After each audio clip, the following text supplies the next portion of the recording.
I come before you today very excited. It's been a really exciting, emotional week here for me, and I just wanted to share some of my big thoughts as we get ready for the Southeast Wisconsin People's Climate March. I'm so grateful today to be able to get to march with our Kenosha Green congregations. It's so moving to me to be able to rise for climate with all these people. It's been a really powerful week for me. This past week, I celebrated my 15th anniversary on Thursday of accepting Jesus into my life. The day I accepted Jesus 15 years ago, I really decided between Jesus or killing myself. I'd failed a couple times before to commit suicide. I had a plan and I was getting ready to do it, and somebody told me that I could be free.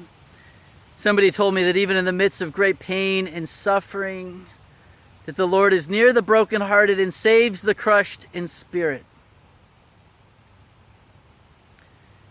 And a couple hours after hearing that word and accepting Jesus, I decided to dedicate my life, this bonus time I was given, to bringing good news, goodness to those around me. I hope I've honored God and responded to the grace God's given me over the last 15 years doing that. And today, as I start this 15th year of bonus time, I get to go on this wonderful march. And a lot of people have asked me, Pastor, what do churches, what do people of faith have to do with environmentalism, with climate justice? And for me, it's very much linked into this call of bringing good news to those who are brokenhearted and crushed in spirit. Think of our biblical tradition, our Abrahamic faith, going back to the call of Abraham. He's called to be a blessing to the nations. A blessing to the nations. He's to bless others with good things, all those who he meets. This is a hard call. It's a call that God's people have struggled to always hear. But it's woven throughout our scriptures. The prophet Jeremiah writes a letter to those who are living in exile. They're taken off into Babylon by an invading army. And he tells them to pray for the welfare of this city they've been sent, to be a blessing to this city. He tells them to plant, build, prosper there, have wives, have children. Be a blessing to this community. And certainly Jesus and the early church bring a tremendous blessing to the world around them over and over again. And they don't just bless those who are their immediate neighbors, but bless those throughout the ancient world.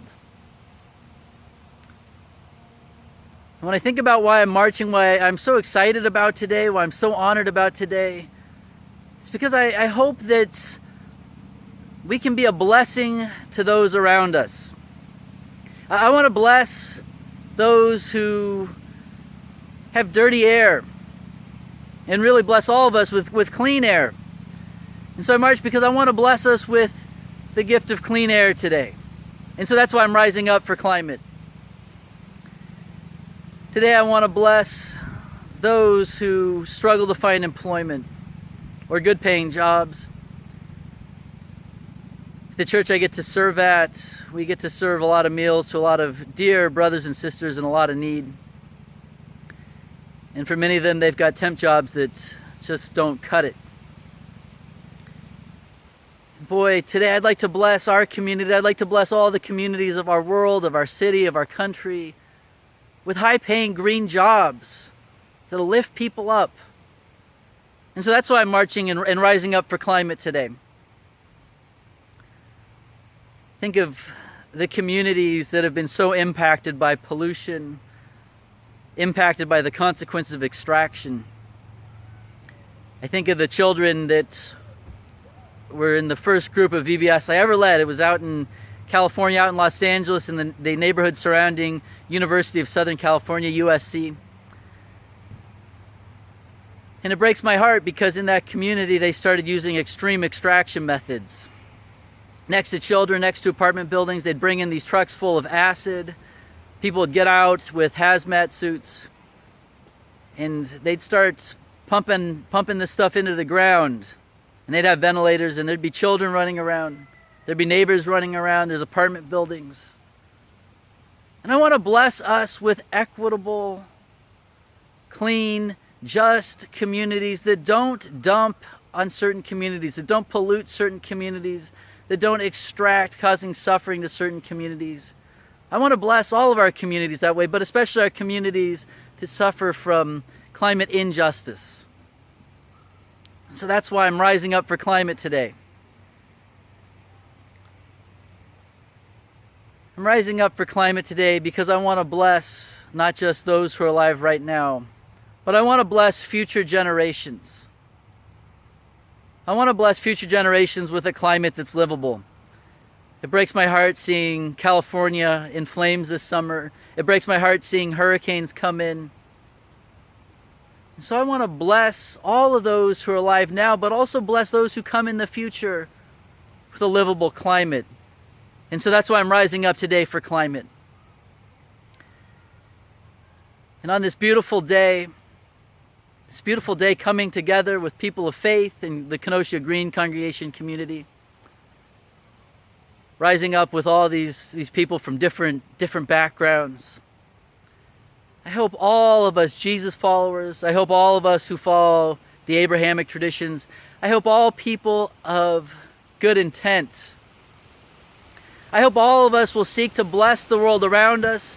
I hope we will seek to bless those in our communities with clean air, clean water, high-paying green jobs, and a livable climate that won't just benefit and bless us, but a livable climate that will bless the generation to come and to come and to come.